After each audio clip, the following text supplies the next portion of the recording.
When conducting a statistical research, investigation, or study, the researcher must be gather data for the particular variable under the investigation to describe situations, make a conclusion, or draw in process about the events.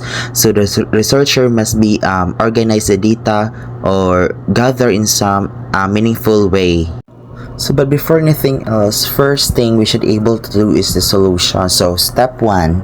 So, construct a table as shown below. So, we have here the class tally, frequency, and percentage. In the step 2, tally the raw data. It should be a high, average, or low. For example, the tally is for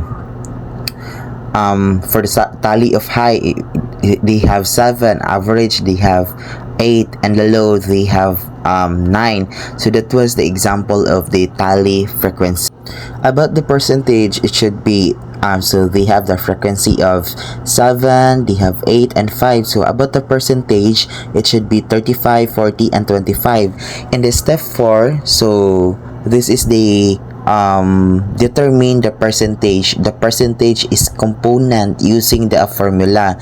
So percentage equals frequency over n, so equals 100%. Always remember that it should be 100%, where f frequency of the class and n total number of the values.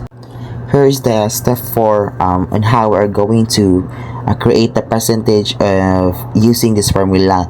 So it's found by, it is a tally and then frequency and then percentage. So 7 divided by 30 and the answer, and that answer times by 100. It should be able to always remember that, always judge 100%, and it is the same by the rest. So for the example, application is received in the average performance rate. So here are the performance evaluation appraisal for the 20 or 30. So we have high, average, low, and total. So from the frequency, we have 7, 8, 5, and 10. So it should be 30. So it's have here the 35, 40, 25, and 100. Always 100. So I do believe that all of us can get what the example all about. So next here we're giving you the class limits. So the answer is 3 boundaries. So it should start by 7 from lowest to highest. Okay, so let's start from the lowest. So 7, 72, 73, 74, and then 75, 76, 77, and then 78, 79, 80, and then 81, 82, 83, and the next is 84, 85, 86. Always remember that when you stop by 74, always proceed by 75, start by 75, and also end with 3 digits. So next is the boundaries. Boundaries, yeah, that was the class limits, and this is the boundaries.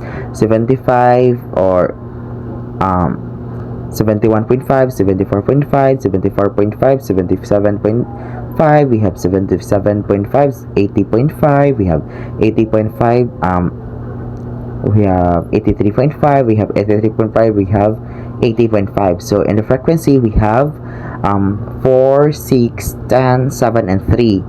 And then the relative frequency, it should be 0.13 or 0.20, 0.33, 0.23, and also 0.10. For the percentage, here are the 13, 20, 33, 23, and 10. For the cumulative frequency, it should 4, 10, 20, 27, and 30. For the other is the 30, 26, 20, 10, and 30. For the found by, we have here 30, 30, 34, 30, minus 4, minus 6, we have 30, minus 4, 6, 10, we have 30, 4, 6, and 10. So for determine the midpoints, the midpoints of the found by getting the average of the upper limit, it should be here. We have 72 plus 74 plus 4. 75 plus 77 equals 2, 77 and 80 equals 2, and so on and so forth. So the table would be appear like this. So the result will be like this. For the n, we have 30. For the range, we have 14. It is equal to 30. class limits, frequency, midpoints, class boundaries, relative frequency, we have cumulative frequency, we have cumulative frequency CF, or it should be percentage. So the boundaries that we use is 3 and the range is 14. For our n is 30. And that's all for this and that was my discussion about the frequency distribution. I hope that you all have fun about watching about video, and also I hope you are going learn and have learned about what the frequency distribution all about. And I hope we have a good luck in our research this week. And ladies and gentlemen, this is your frequency distributor learner. Thank you so much and God bless.